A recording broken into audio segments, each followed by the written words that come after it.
Welcome to the New Discovery Christian Podcast, where you'll find Bible messaging and sermons that will encourage, uplift, and challenge you to a godlier life. Join our community and become inspired to continue living a God-directed life. Welcome again to the New Discovery Podcast. I'm here, Kyle, as your host once again on this podcast, and I've got Parker, co-host, got Javan, co-host, and we got McKinley, co-host today. So we got the full-on Avengers assembling right now today. So this is I think the most we've had on the podcast before when it comes to co-hosts. So I don't know if that makes it special, but I'm sure it'll be special in different ways. I'm sure today, very special. So today's topic is going to be on. So if you listen to the previous podcast when it comes to the New Year's, so Happy New Year's, by the way. So that's I guess this will be in February. I guess that's going to be a little outdated. Oh, well, here I am. But if you listen to the New Year's one thing that we ended up talking about that was really interesting was about things that we've begun to learn and appreciate and value in our lives.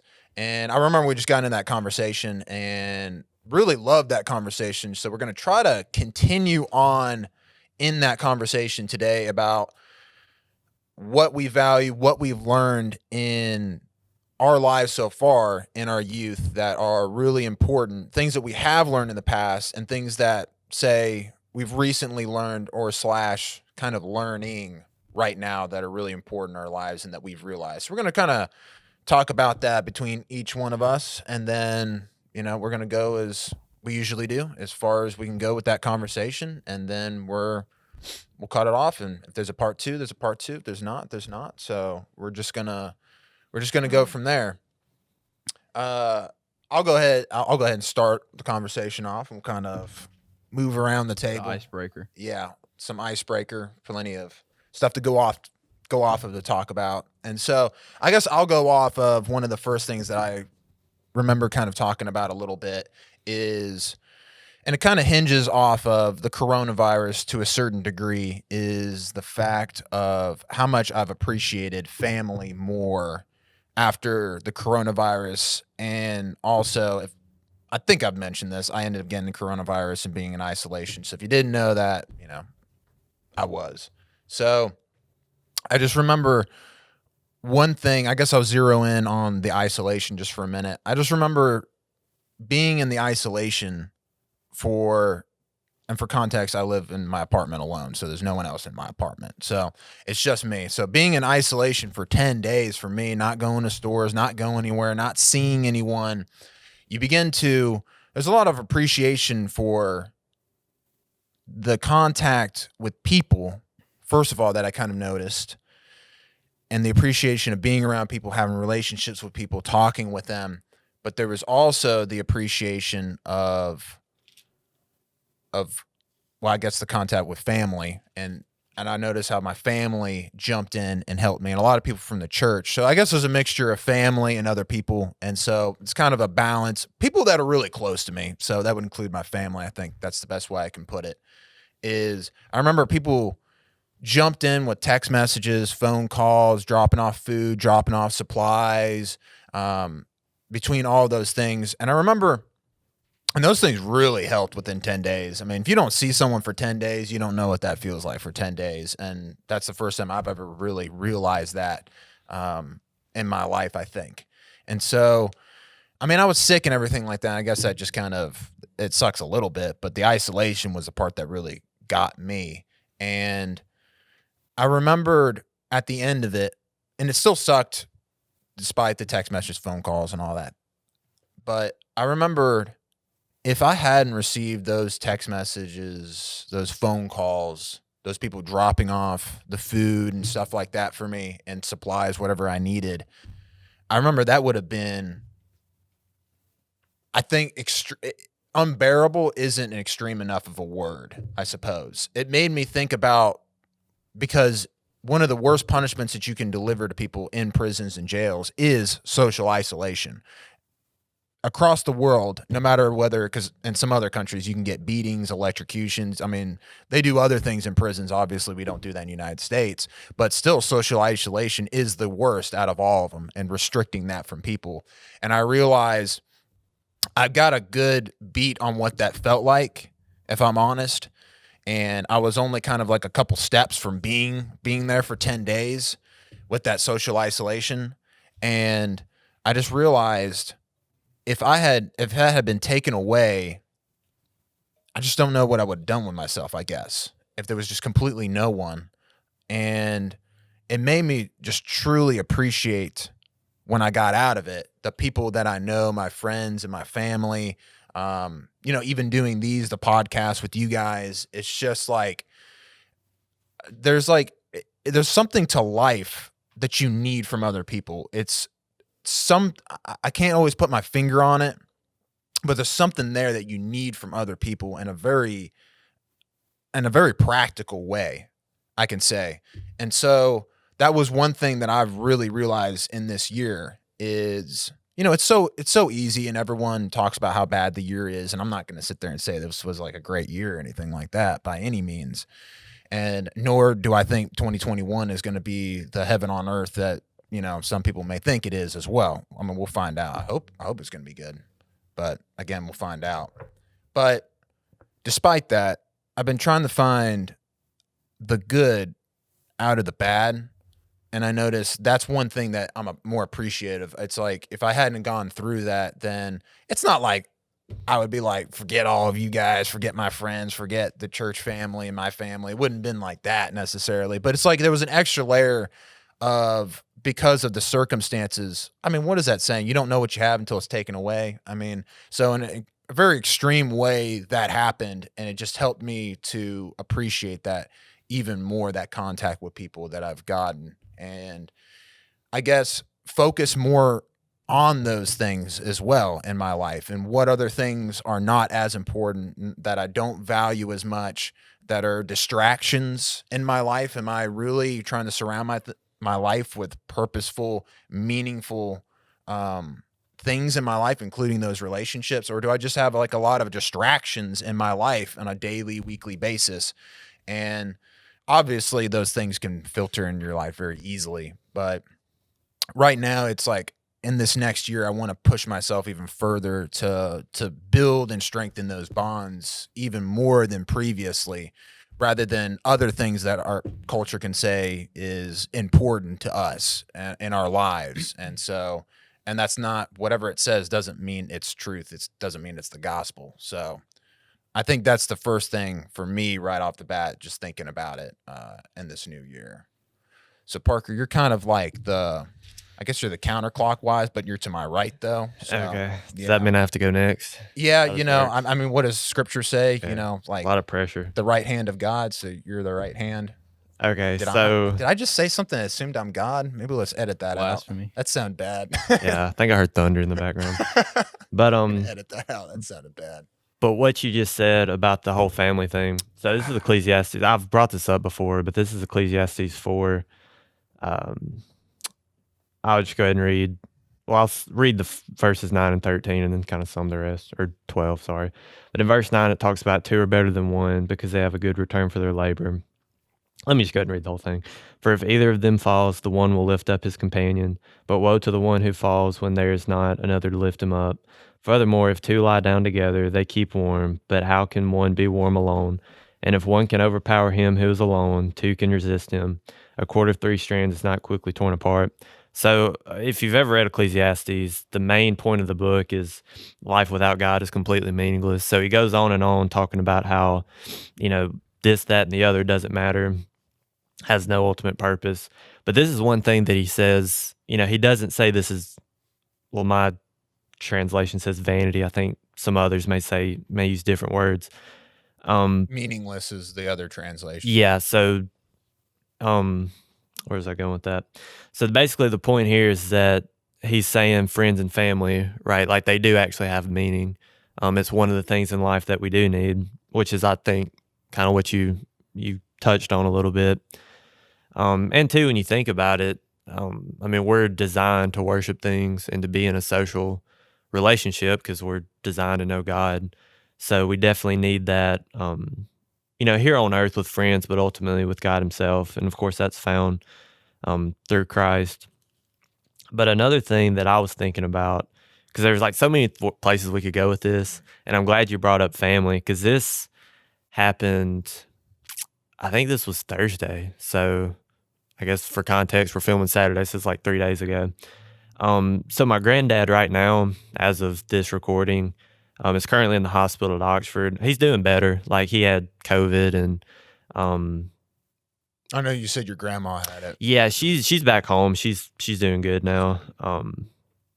But he's currently in the hospital and getting some oxygen treatments and stuff. So he's doing better and stuff. He should be coming home, I think, here pretty soon. But what got me thinking, so I was talking to my grandmother Thursday night, and of course I'm working in Oxford, so I had me a long drive home. But just kind of, in that conversation, like, I was just remembering all the like old times as a kid, and like all the time, because I pretty much lived, with my grandparents during the summer. Not because, my parents were at home too, but I pretty much always wanted to go over there and hang out. So, pretty much grew up with them. So I was like remembering on all the old days. And what it kind of made me think of is Ecclesiastes. Let me find it real quick. Yeah, 7:10. So in Ecclesiastes 7:10, it says, "Do not say, why is the former days, or why is it that the former days were better than these?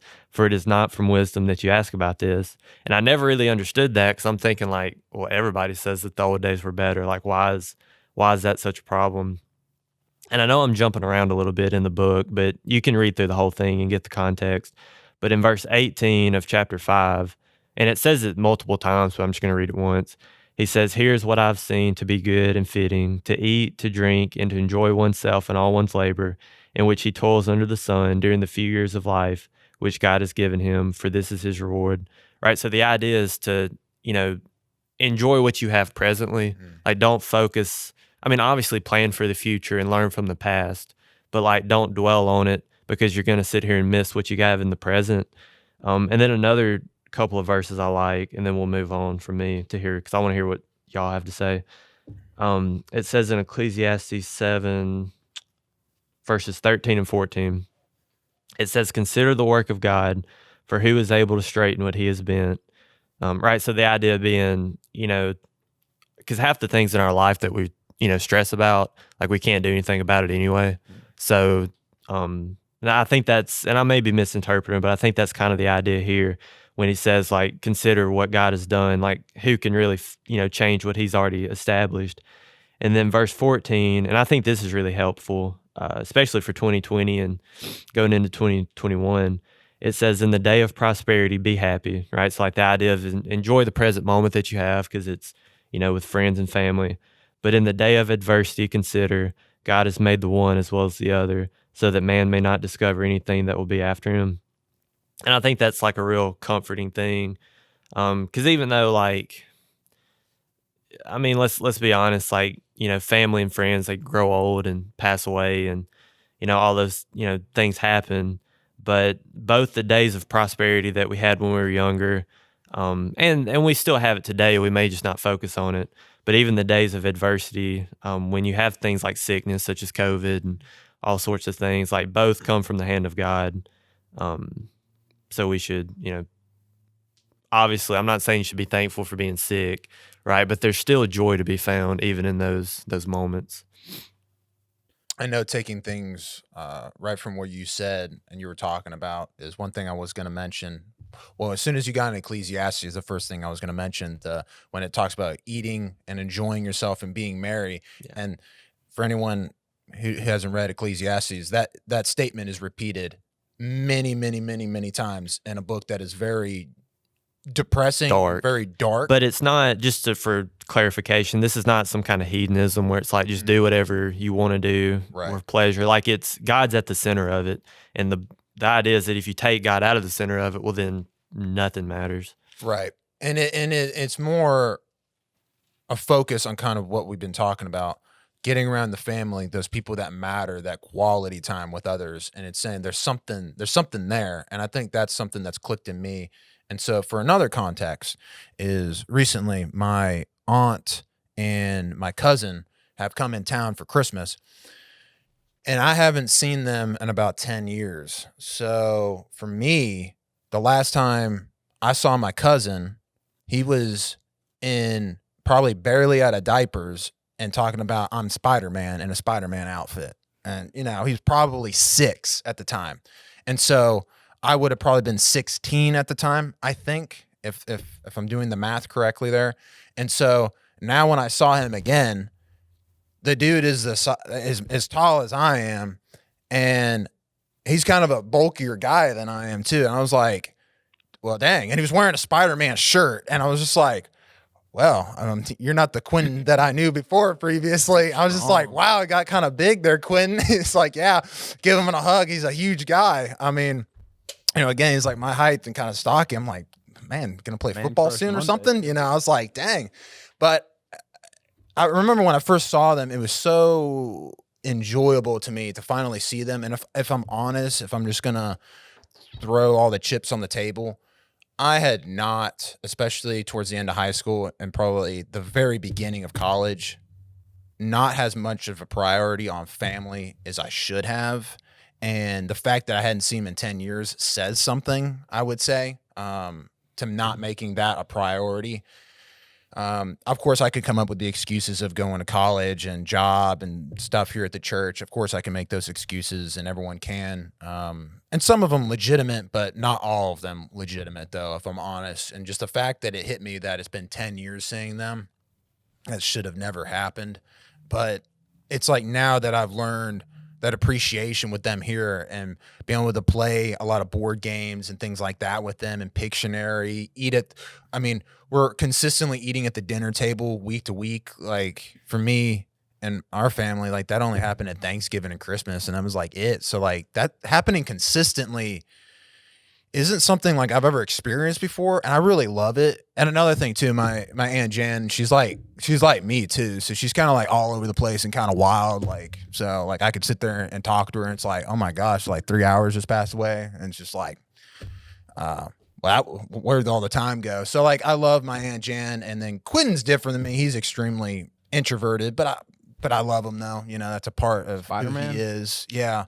And so, but it's been good to get to know him over time and see him again. There's like stories they're telling about the house. I won't mention them here. They're pretty wild, funny, but wild. But it's just like he's talking about in Ecclesiastes, like a lot of stuff happens in your life, a lot of stress, a lot of crud, a lot of problems with people and situations in school and with work and dating or whatever it is in your life. And it's just like those things like ground your life again, like back in reality, like what's most important and in quality time. And just, I don't know. It's something that I'm trying to prioritize, I guess. And so that just reminds me of what you were saying. So, yeah. Javan, you're next on the turn. And it doesn't have to be like what we just talked about necessarily. It can be, but Okay, so right before this year started, I watched the movie Soul. Like, have any of you guys seen that? No. Yeah, it's a Disney movie. Soul. It was pretty wholesome. It's an animated movie. Yes, it's an animated movie. Imagine Javan watching a cartoon. I know, right? But anyway, it kind of changed my perception on like what's going on, because like the whole movie was like this guy like thinking like he'll finally make it once he gets into like this band or whatever, and he dies and realizes that like him wanting that and him focusing on that and just being totally like distracted from everything around him like was meaningless. And so when he goes back to Earth, like his soul goes back into his body and gets a second chance, he has like a totally different like outlook on life. And so I kind of like took away from that movie that like instead of just focusing on like things I want to be and things I want to become, and like just I'm not really focusing on like the now, and I'm kind of like looking into the future too much and worrying about it, and it's just like draining my energy in the present. If that makes sense. That does. There's a podcast I watched a while ago where it talked about, there was a statement they made. I forgot what the whole theme was, but I just remember a statement that he made though was that most people live in the future. They're not even living in the present right now. Yeah. They're not even living in the right now and experiencing what's right now. They're just thinking and worrying and stressing and towards something that's not even in front of them and may not even happen. So I don't know. It just reminded me. Yeah, of what like you said, the whole the message of the movie was like, your purpose in life is just to live. And that, like, not in a bad way, just to, like, to live every day and just, like, to just go outside, talk to people. I mean, this sounds sappy, but, like, you know what I'm saying? Like, I think that's biblical. Yeah. I feel like it kind of complemented, like, the verse you brought it into play. So, yeah, I'm just trying to live, guys. And not focus on, like, just the bad things happening all around us, like coronavirus or having to wear a mask or having school be online. I'm just trying to just not focus on the bad and just like try to live every day, I guess. I like that statement. Try to live every day. Yeah. I'm just glad you didn't say YOLO or something like that. I'm just like, dude. I mean, yeah. But I'm with you though. That's good. That's a really good one. You can ask what the topic is today. Kinley's been laughing at mine. Let's see hers. I wasn't laughing. I was like thinking in my head of Oh, like you were him laughing. like sitting in like a dark room just watching him like crying, and he's like, "Wow, wow."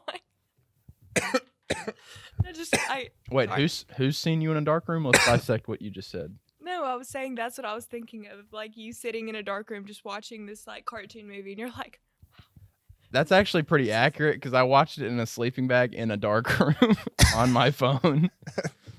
On your phone, keyword. Yeah. I'm not gonna lie, it actually did make me cry. Like, it did. It did make me cry. I have to watch it now. But it feels good to cry accurate. sometimes.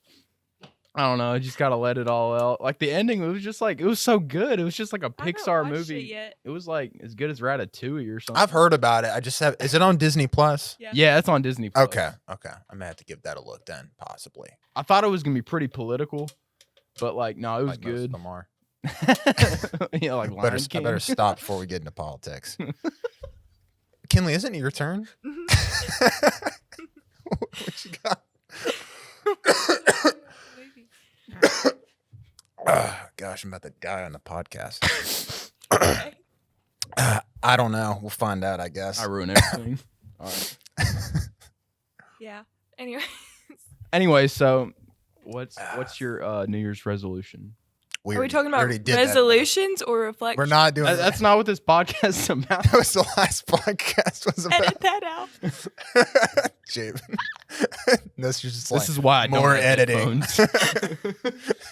That's just like we're gonna have to edit the last 5 Might need a minutes. helmet Reflections or while we're resolutions? I thought we were going to. Okay, so let me explain. I thought we're doing like what have you like kind of Learned. reflections wisdom you've gained from your past. So not just last year. It can be in a year. Yeah, it could be any year. I did this Thursday. I did. So he went real recent. Yeah. I guess probably like the biggest thing that I learned, and it was mostly last year, was to like kind of just going off of what you said about friends and family. Like if you hadn't had those conversations and phone calls and everything, you wouldn't have realized how critical it is to have that contact with people that you care about, if that makes sense. And I think maintaining your relationships with not just like family and friends, but like, you know, relationship with God, reading your Bible, your relationship with just like people close to you, your relationship with people that you go to church with, go to school with, and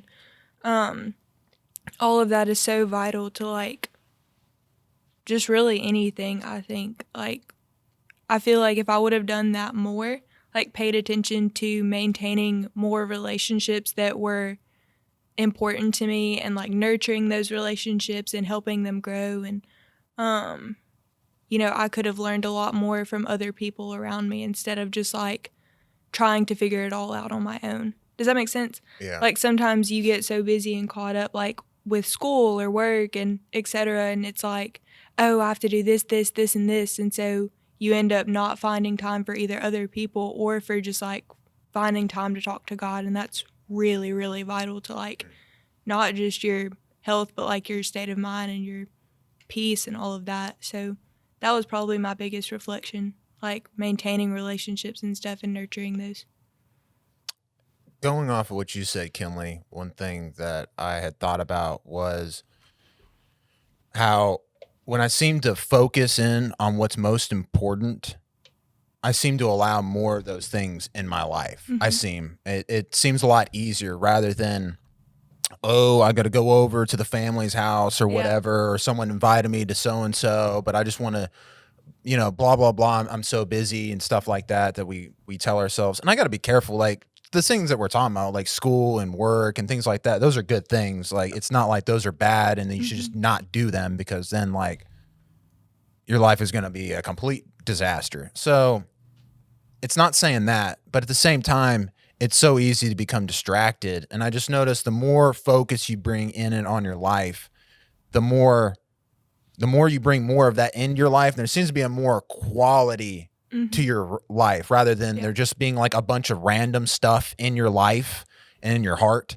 And it's just like, I do all this stuff, but it's like, is any of that really important though? In the end, Yeah, exactly. You know, I would like there to be more quality and a lot less of the distractions taken out of my life, and I would be, I think, more satisfied. It's easier to talk to people like that, like when you're like trying to like focus on just where you are and just like staying present in the mind. Like it's way easier just to chat people up, maybe even like people you don't know. Like for me at least, I've noticed a difference. Like going to work, I'll try to talk to people or try to be goofy or whatever, make people feel comfortable around me so I can have conversations. You know what I'm saying? Yeah.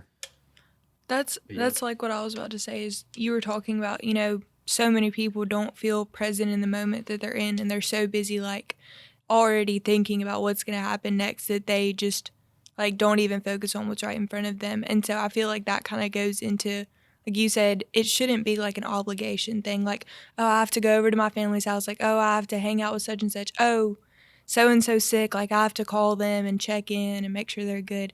You shouldn't feel obligated, because if you really think about it, you're going to be so grateful for that in the long run, you know? Like you're going to realize the quality of those relationships and how much it actually meant to you when you focus on it instead of feeling like, oh, I have to do this, you know?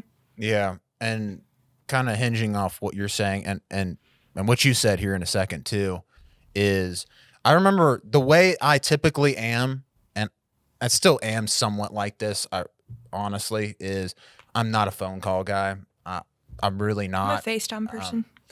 I can FaceTime's better because I could see someone's face. Like I like to see someone's face and their facial expressions. Like I don't know how to describe it. Like I can't get across humor like over a phone call. It feels weird to me. So then it's like I can't be like who I am in a certain way, and then I feel kind of like cold. And so that being said, though, in the past, I shamelessly say when someone called me, I would like straight up hang up and then like I would wait for it to ring. Yep.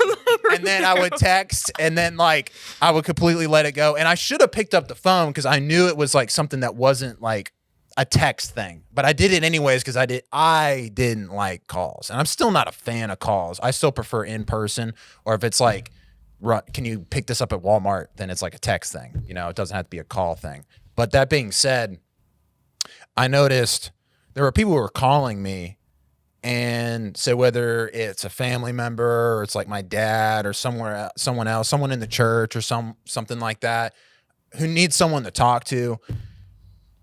And sadly, I would say there were times where I just wouldn't pick up the phone. And it was just like, you know, because I don't like phone calls kind of thing. Now, I would still get in touch with them, whether it was in person or text them or something like that. I wouldn't just be like, leave you on the black forever or something like that. So I would try not to be like that. But at the same time, I noticed sometimes you got to pick up the phone because it's not for you, it's for someone else. Yeah. And some of those people, especially when it was like my dad and stuff like that, there was stuff he needed to talk about.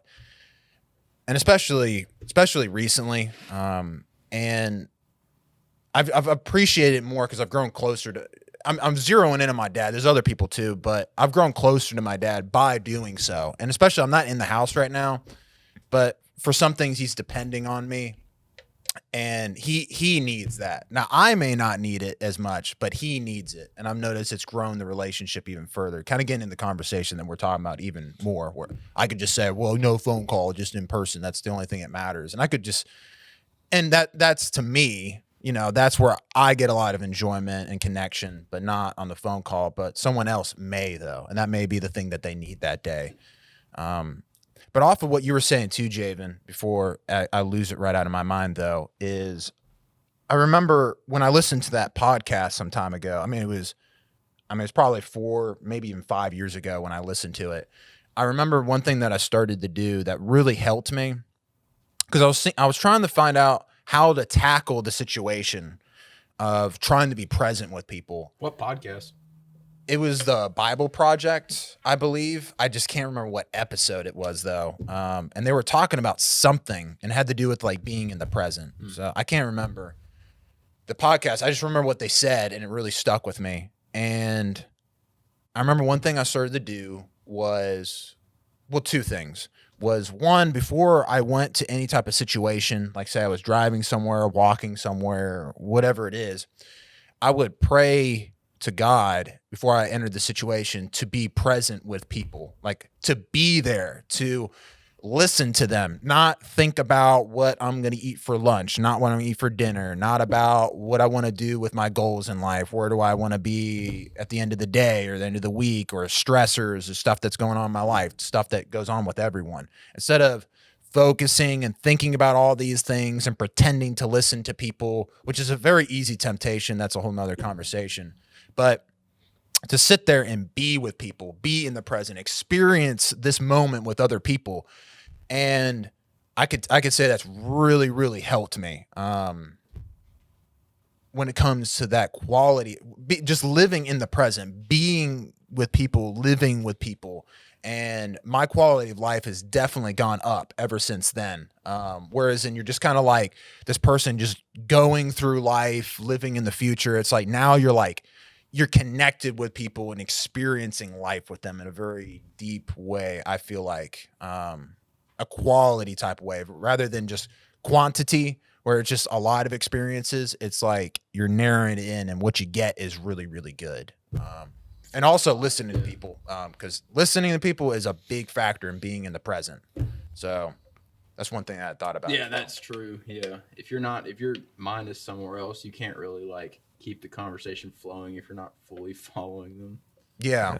If you're just thinking about the next thing you want to say, for instance, which is an easy temptation of what do I want to say next while this person is talking. Yeah.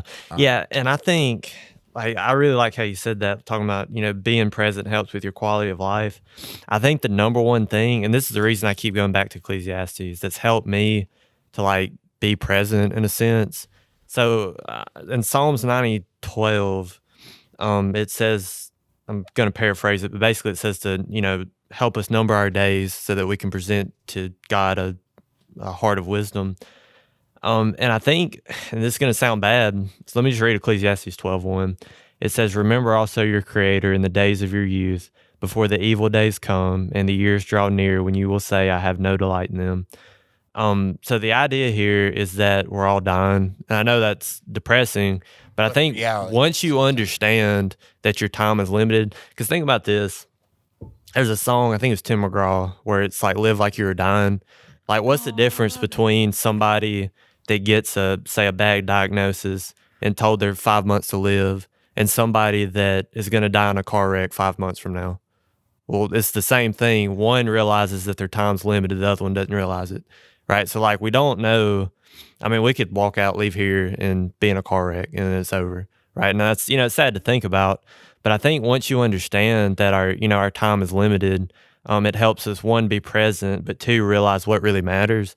And that's what I liked about you saying that, school, I think you use school as an example, Kyle, but school is important because, let me put it like this. Things are important as long as they are used to glorify God, right? So school and education and a job and all that, it isn't important by itself, right? Because once again, death is going to cut everything out, and you just go read Ecclesiastes and it pretty much says that. But when you use your education and your whatever abilities you may have to glorify God. And it doesn't have to be like in a ministry context. It can be in various ways. Well, then you're, contributing to something that really does matter, that'll bring you joy, and will, contribute to the quality of other people's lives. And then the last thing I just want to add, then this is what it says at the end of Ecclesiastes. It says the conclusion, when all has been heard, is fear God and keep his commandments, because this applies to every person. For God will bring every act to judgment, everything which is hidden, whether it is good or evil. Right? So the only thing that's really going to matter is anything that has eternal value, right? And only God is, eternal. So you can either be with him or without him. So that's kind of the question. Well, Parker, we're going to leave it off right there. I feel like leaving off on the fear of the God, I think, is a good end note right there. So thank you, everyone, for joining in on this podcast today, talking about what we have learned so far. And by the way, we have, at least me have so much more to learn in life. And if you've learned anything in life, you drop that down in the comments. If you like these podcasts, can you like them and subscribe? Please hit like the bell button. So If you like them, please don't it just dislike them. It just reminds us that what we're doing matters. That you get something out of these. So if you don't, I guess don't hit a like. But if you do get something out of it, like them and subscribe. And just, again, it recommends it to other people on YouTube, of other people who need this as well. So thank you for joining in, and we'll see you on the next one.